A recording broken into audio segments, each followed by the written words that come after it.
an approach by singular perturbation to this free boundary problem, which is a Stefan problem.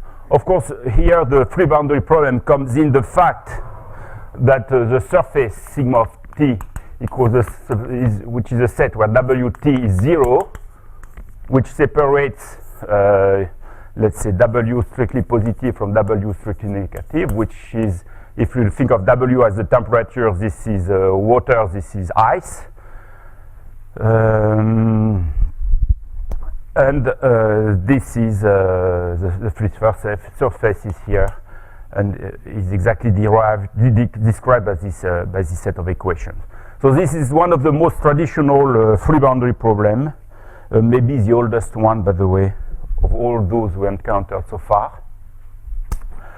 And again, you can justify it from a microscopic point of view, which is this U epsilon, V epsilon. So reaction terms in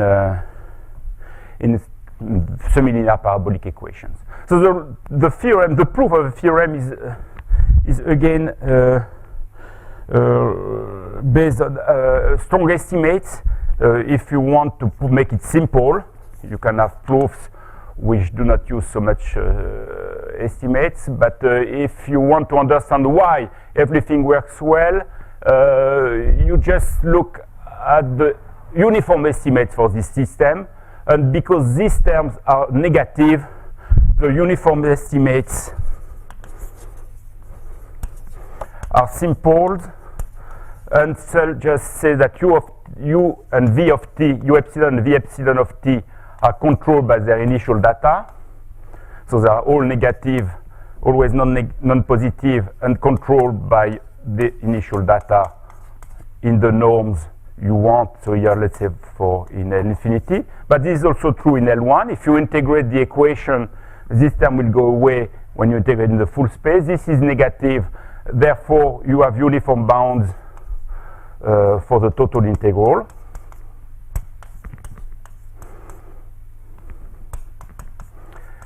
Is also controlled by the initial data for all times.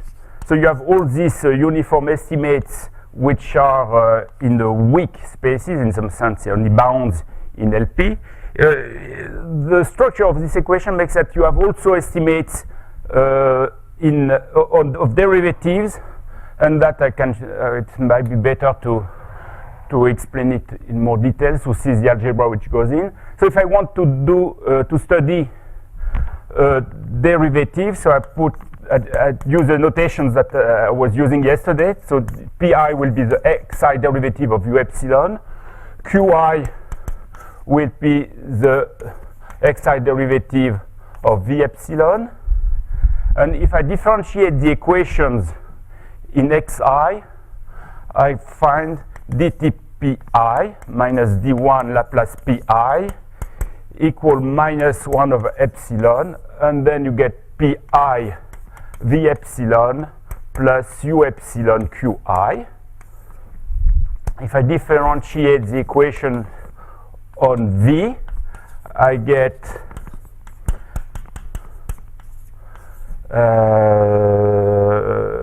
the same thing.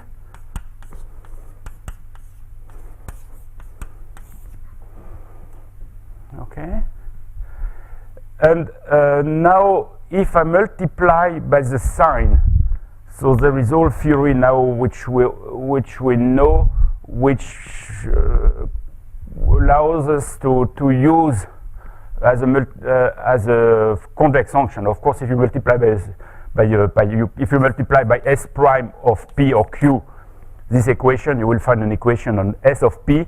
But we all know now that we can also do it not only with smooth functions f, but also with the absolute value. And this absolute value being convex, the only thing that you do is you pay it by an inequality here. And then you multiply by the sine of pi, which gives you an absolute value here, and here a sine of pi. If you do the same thing here with the absolute value, you put the absolute values inside, you pay this by an inequality. Here you get a sine of Qi, and here you get an absolute value. And so you see that there are terms which are good because they are decaying, which are this one, which have the good signs. So these are good. These two ones are good terms. And you have bad terms which you do not control really, which are these ones. But this is not too bad because this one is controlled by this one, this bad one is controlled by this good one, and this bad one here is controlled by this good one. So if you add up the two equations and if you integrate, what you find is an integral of pi plus qi dx.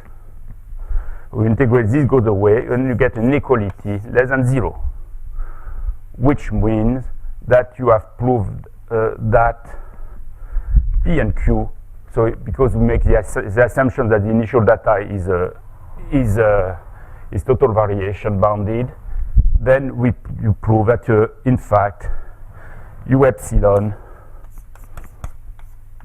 and V epsilon are total variation bounded uniformly, which means that they're compact, locally compact, and then you can extract a strong limit in all LPs, P between 1 and infinity, from the uniform bounds, which proves the first statement. So this proves the first statement that U epsilon and V epsilon are strongly compact. You can extract subsequences.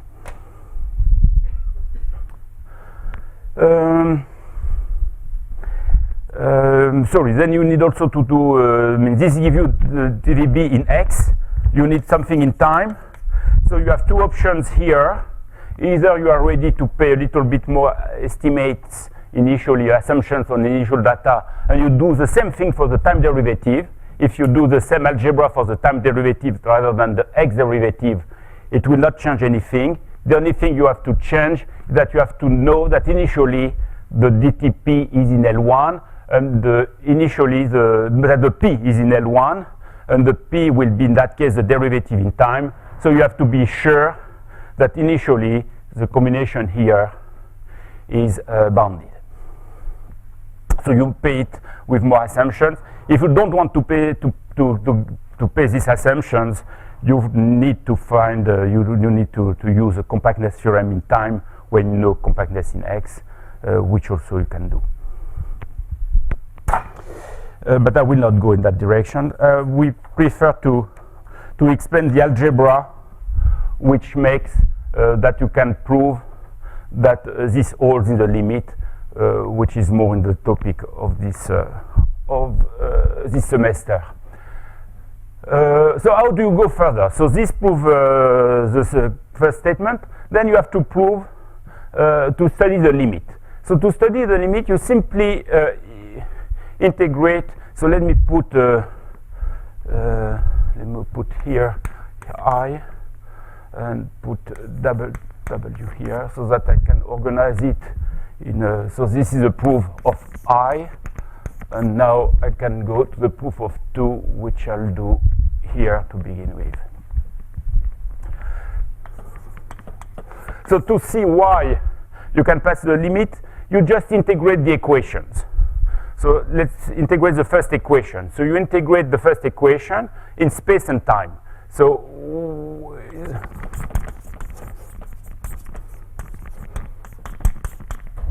what you will get is integral of U epsilon of X and T dx minus integral of U0 epsilon dx. The term, the Laplacian, disappears when you integrate in the full line, and this will be equal to minus 1 over epsilon integral of U from 0 to t, integral of Rd, so these are integral in space on the full space, of U epsilon V epsilon dx. But we know that this is bounded, because it was initially bounded and this is negative.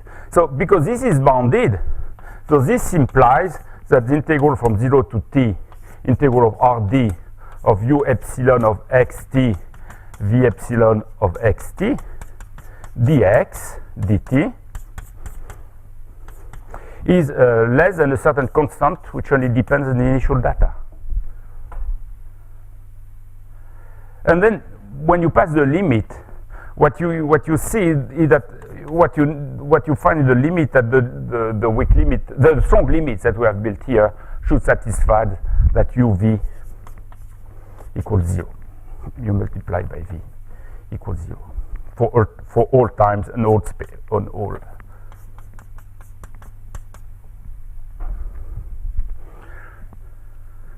So which means that you have exactly the situation that we were describing here, that you have a region where u is strictly positive and a region where v positive and u equals 0 and then v equals 0.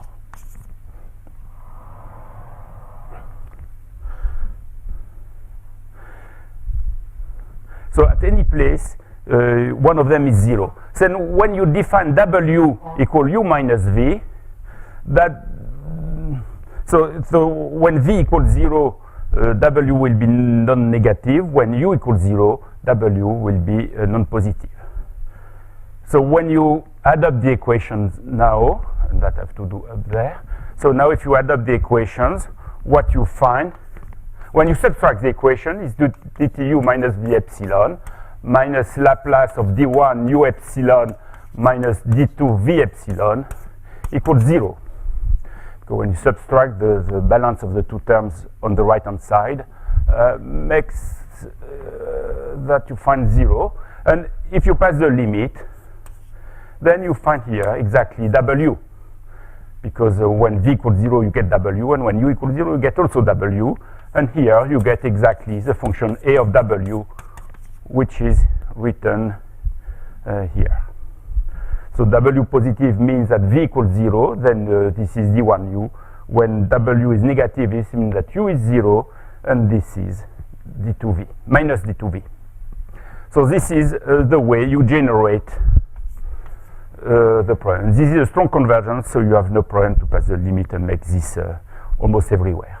So this is the way you generate the Stefan problem, the Stefan free boundary problem from the seminar equation.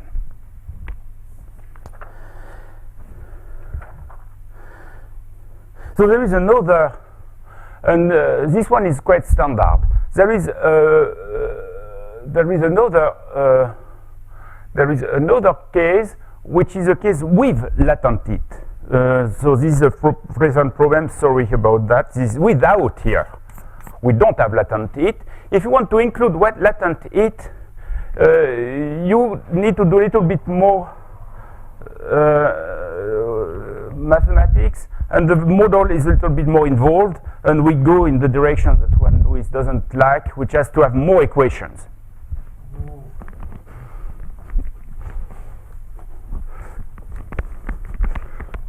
So now,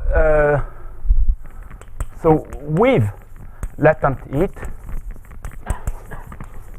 is less standard, and I learned that from, by the way, from a paper by Daniel Hilhorst, by Mimura and Schetzel, which is not very old. I don't remember, it's less than 10 years. So in that case, you need to include one more equation, and you depart from a first reaction equation again, which is the following. So the beginning is the same, dt u epsilon minus d1 u epsilon, and on the right hand side you put minus u epsilon over epsilon v epsilon plus lambda 1 minus p epsilon.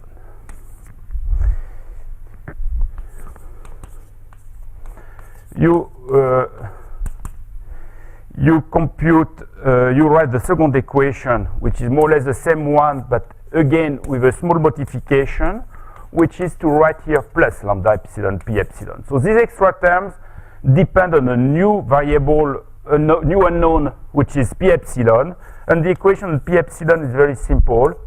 It is dt p epsilon, it's just an ODE, it is equal to 1 over epsilon 1 minus p u epsilon minus v epsilon p epsilon.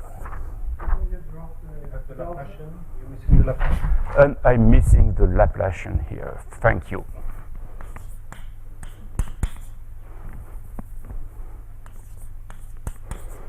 So the first two equations are very related to the previous ones. The third equation has no viscosity. So you depart from this equation. So what do you know for this equation?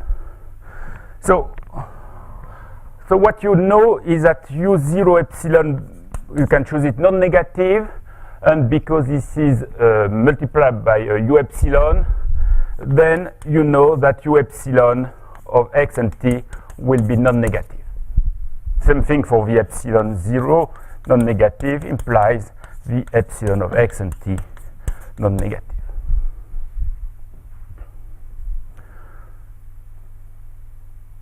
Again, because if it vanishes at some point, then the time derivative vanishes and it's not possible. So this is the first estimate. So for P epsilon, it's even better if you choose P epsilon between 0 and 1. I'm sorry, I didn't say what is lambda. So lambda is a constant which is positive. It's a constant, and this constant is called the latent heat.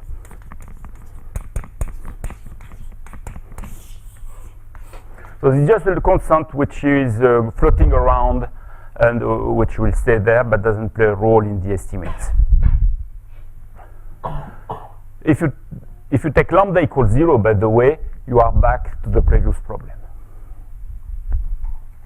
So I claim that there is an invariant region here which is at P stays between 0 and 1. And so you see it here because when P is 0, the right-hand side is U epsilon, which is non-negative, so P epsilon is increasing, so it will stay positive. And if P equals 1, then this term is negative, and so P will be decreasing, and so we cannot go above 1. So you have an estimate which is that P epsilon is between 0 and 1.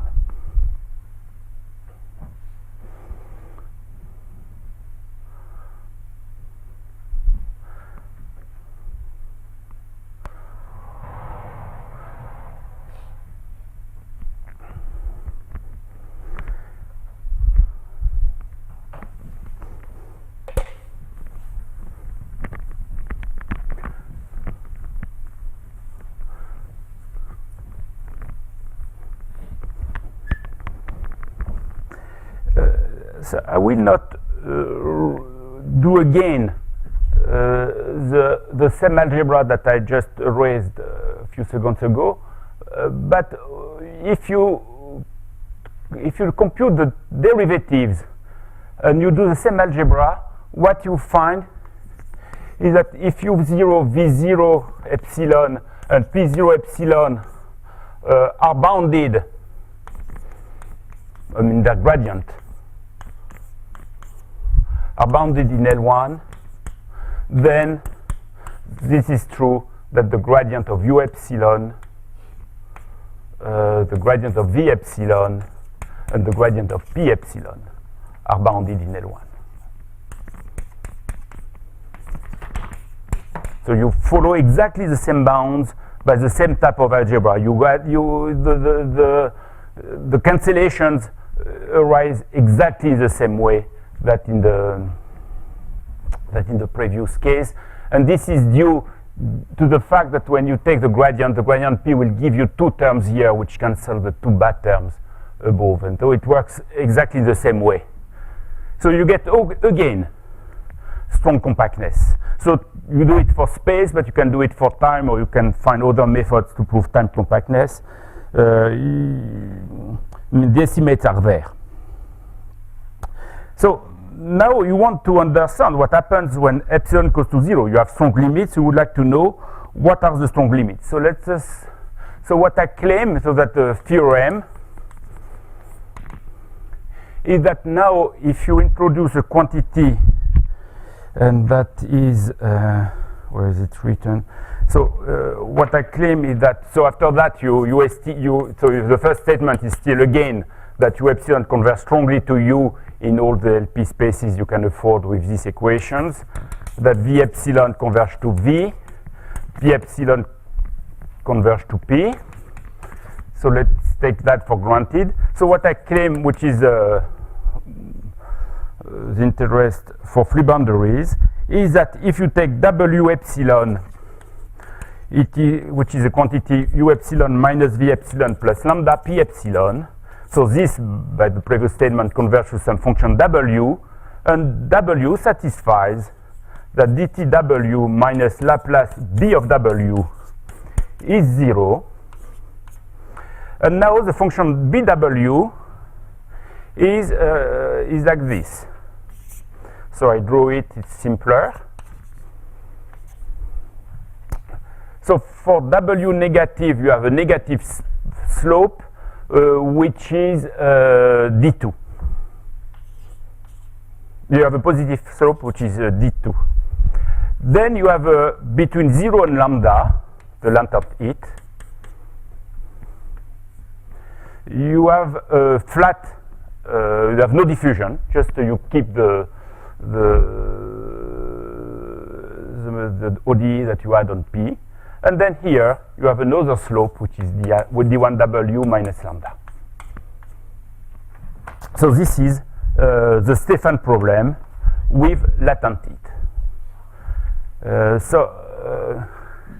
So why is it a free boundary? Where do you see the free boundary in this? We'll come back on that later. First of all, let's try to understand why this non-linearity pops up in this approach. So if you want to understand that, it's you have to understand what happens in the right-hand side here. So let's argue simply and just multiply by epsilon. So when you multiply by epsilon, just to avoid estimates and doing what we did on the left, you can argue simpler. You multiply by epsilon, the left-hand side converges to 0, this converges strongly, so this strong limit should be 0. So in the limit satisfy, or the limits satisfy that U V plus lambda 1 minus P equals 0, V U plus lambda P equals 0, and 1 minus P U plus V minus Vp equals 0. Okay? And of course, these are many equalities for free quantities U, V, and P. So you could think that the only solution is that everything cancels. It's not true. You have a little bit room. So let's just imagine that in the limit U of x and t for certain x and t is strictly positive. So if U is strictly positive, so what do you say? So U positive means that V plus lambda 1 over plus 1 minus P should be 0 from here. But this will have a consequence because these are two quantities which are non-negative. So this means that V equals 0, P equals 1. Okay, but V equals 0, the second equation is true. V equals 0, P equals 1, the third equations are true. So plus second equation, plus third equation, plus second equation, plus third equation. All this says that simply V equals 0, P equals 1. So this means that W equals lambda plus U. So you can argue in the same way. Let's do it here because I have the equations. What is behind that?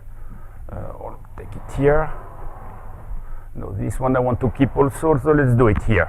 So if now V of x and t is strictly positive, so U plus lambda P equals 0. This implies u equals 0, p equals 0. This is from this equation, but u equals 0, the first equation is true. U equals 0, p equals 0, the third equation is true. So it's also compatible with all the system, and this tells you that w equal minus v. W is then 0, 0, it's minus v. And the third case, I let it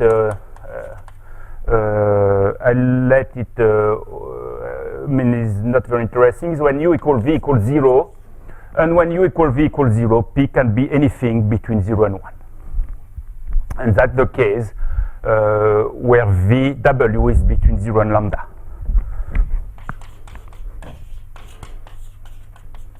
That's the only thing you know.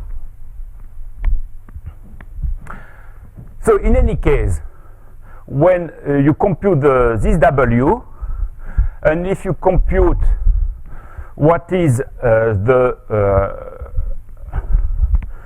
function, so now that you know what is the w, how you relate the w to the u, the v, and the p, and what are the exclusions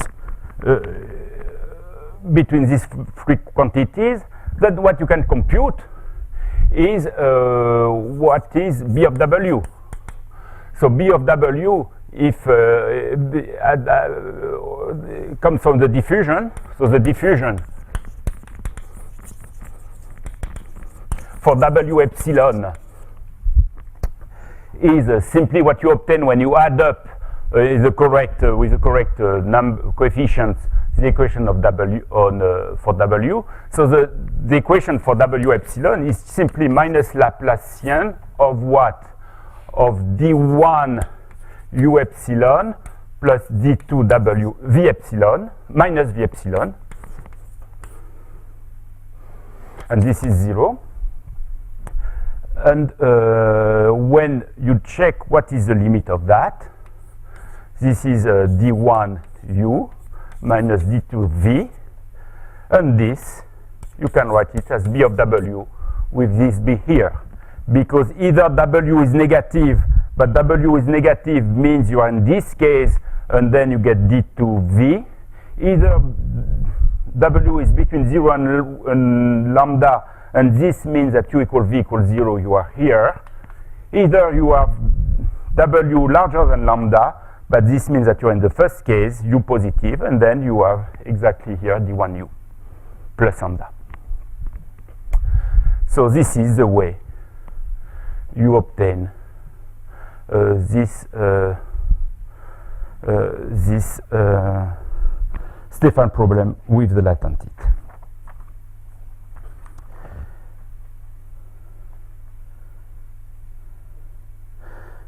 Okay, so now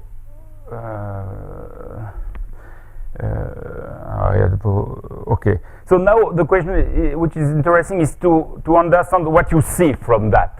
What is the shape of the solutions? So I don't know. Is the guy Vincenzo here? No, I cannot. Do you have some pictures? Maybe I can draw. Okay, you can give me the screen again. So the simplest certainty for this is to see what you obtain when you compute.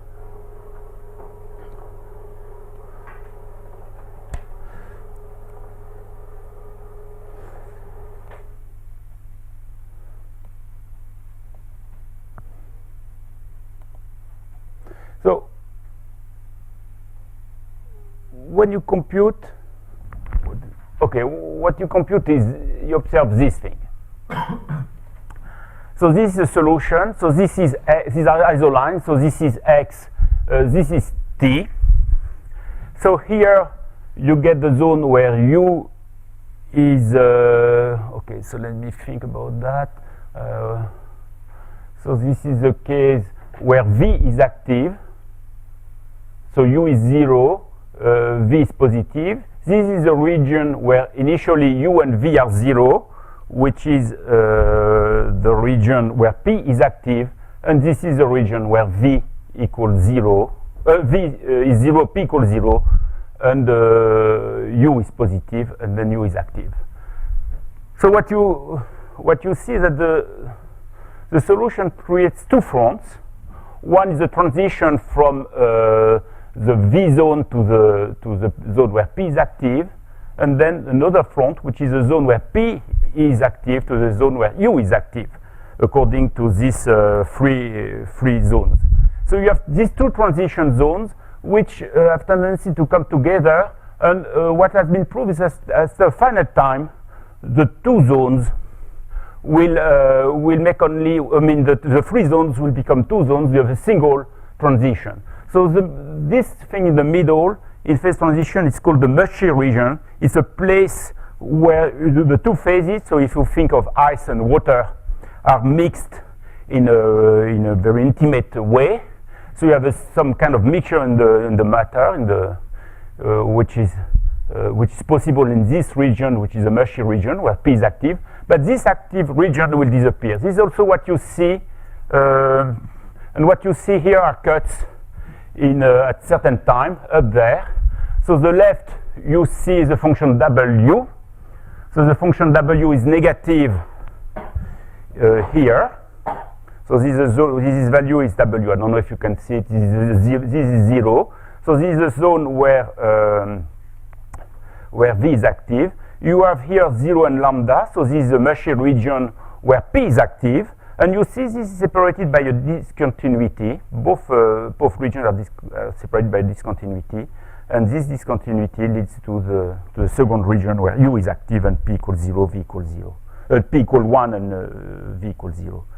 If you look now at in the center, you have the nonlinearity. The nonlinearity is smoother. B of W doesn't have discontinuities. And now if you look at the derivative, then you see again better these discontinuities here. So the derivative of B of W. So B of W is continuous, but it is its derivative is discontinuous. In particular, here you have a flat zone. Okay, so this is what you observe. And what you can do is to try to understand what is the speed of these two fronts, which are converging, and what is the speed of the front here in the middle when they have converged. So maybe I can show you, by the way, what happens if you don't have a mushy. So after some time, you don't have a mushy region, and what you observe is exactly this thing. So now, after the mushy region have disappeared, you observe the following thing. So you have the zone where U is active, where V is active, and then you have a discontinuity which leads you to the zone where U is active. And the mushy region doesn't exist, it's just a single point, it's a discontinuity point. So that's what you find after you have passed the convergence of the two fronts. You have a single front, a single discontinuity on the function W or the function U and V. You don't have discontinuities, of course. B of W stays continuous as we see it in the middle. And if you compute the derivative of B of W, again you see that there is a kink, which is a kink between D1 and D2 in some sense, and which tells you, which shows that dx of B of W is discontinuous. So B of W is continuous, but only Lipschitz is continuous. So this is what happens after a while. And so what you can do easily is to understand how this front is moving. But you can do it also with the mushy region, but certainly this is simpler to do it here because you have a single front to consider. So if you want to do that, so now I will go back to the blackboard.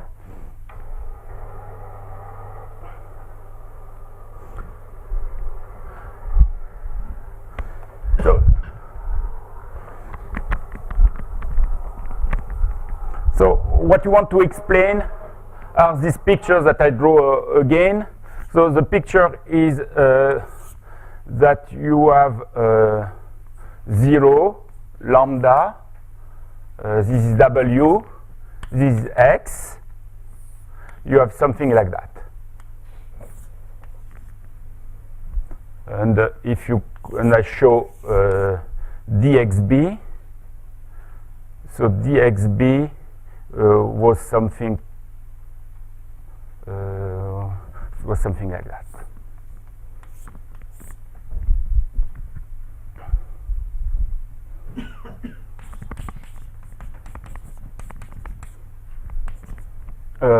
Sorry, X and D over dx of B of W.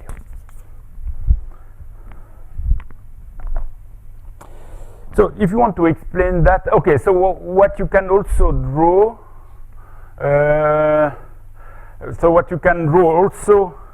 is now in time for a given X, so which you can do from the isolines.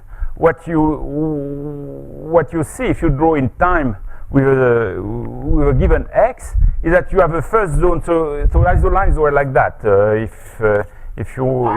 you have the isolines, you have the phase here, which is V strictly positive. Here you have the phase U strictly positive. So the temperature is negative here, the temperature is above lambda here. And so if you fix now a time and you look like that, what you observe is the same thing. So you have V, so if you fix, you look at W, you have 0, you have lambda. So if you look in W, what you get is this. So this is a place where V is positive, this is a place where U equals 0, and U equals 0 means W is larger than lambda. So you again, for W, you have this jump from 0 to lambda when you reach this point here.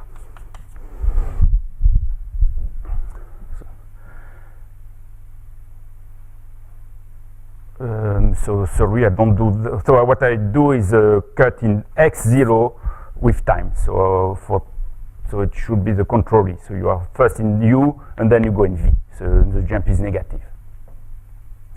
So if you look at what it means to be a solution of that, simply that I can do it on the left here. So simply you identify the sense of distributions, the higher order derivatives, and what you find is simply, so here you have in time, if you look at the higher order singularity, you get a Dirac mass. So dTW is simply a Dirac mass at the point x equal x of t of the. So now if I go back here, I have a curve here which is defined by capital X of t, which is a curve where you have, so this is x, this is t, this is the curve of the discontinuity where you have the transition. So here you have a jump which is moving with a certain speed. So here you have the speed x dot, and you have the jump which is minus lambda. Because this is an error, and the picture should be on the other side. And when you look at dxb has a jump. So when you look at the Laplacian of b, so second derivative, this one will be equal to dxxb, which is also Dirac mass at the point of the jump, and this time multiplied by lambda, multiplied by sorry, no, there is no multiplied by the jump of the dxb, multiplied by dxb of x minus plus minus dxb of x minus. So the jump of dxb, which you cannot compute, which comes from the solution of the equation. So what you so when you identify these two things, what you find is that the speed of the free boundary, which here is just given by a constant time the jump of the b, but the jump of the b is simply sorry, and the jump of the b, when you compute that in the, yes, the b here is simply d, the dxb here, this is the zone where u is active, so you have the diffusion d1. So this is d1 d over dx of u or w of x plus. And here is a zone where v is active and u is 0, so you have the diffusion d2.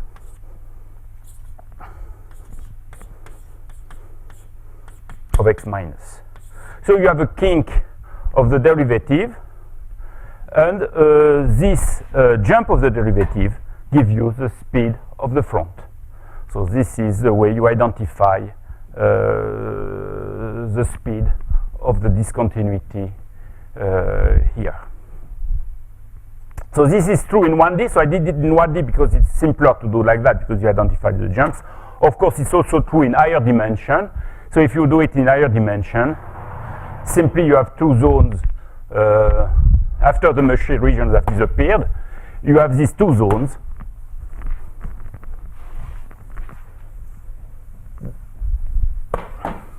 So you have these two zones, W positive, W negative. And the speed here is simply given by this jump. So the speed, what we called the capital V yesterday, is exactly the jump of the jump of dW dx.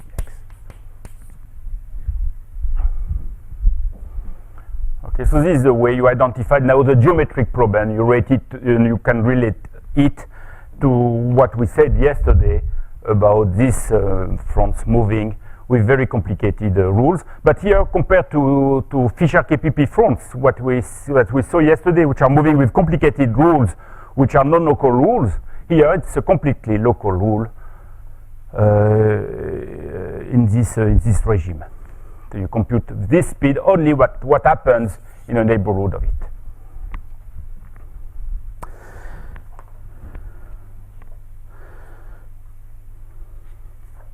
Okay, so this is an example compared to the classification I gave yesterday. This is an example of free boundary where you can find a beautiful speed. Up to my knowledge, the best way to state it is to keep these free boundary problems, for which, by the way, I forgot to say that is a very nice representation because you can prove uniqueness.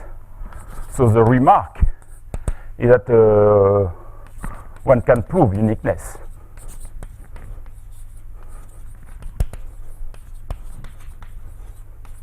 Of the solution.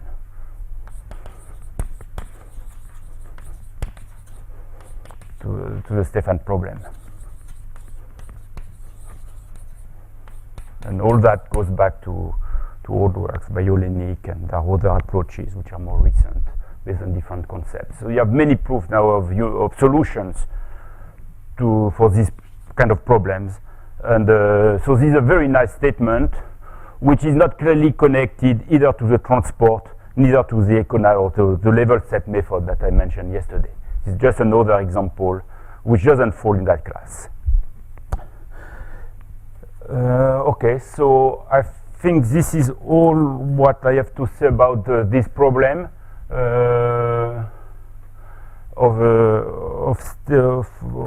for the phase transition of Stefan type. So I stop here for this morning, and maybe we make a longer coffee break. And tomorrow I go to the real center of this series of course, which is supposed to be on tumor growth. So tumor growth is for tomorrow. I will not begin now. Thank you for your attention.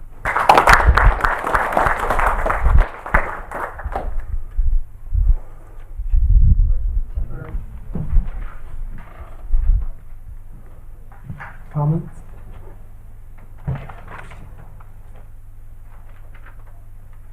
Okay.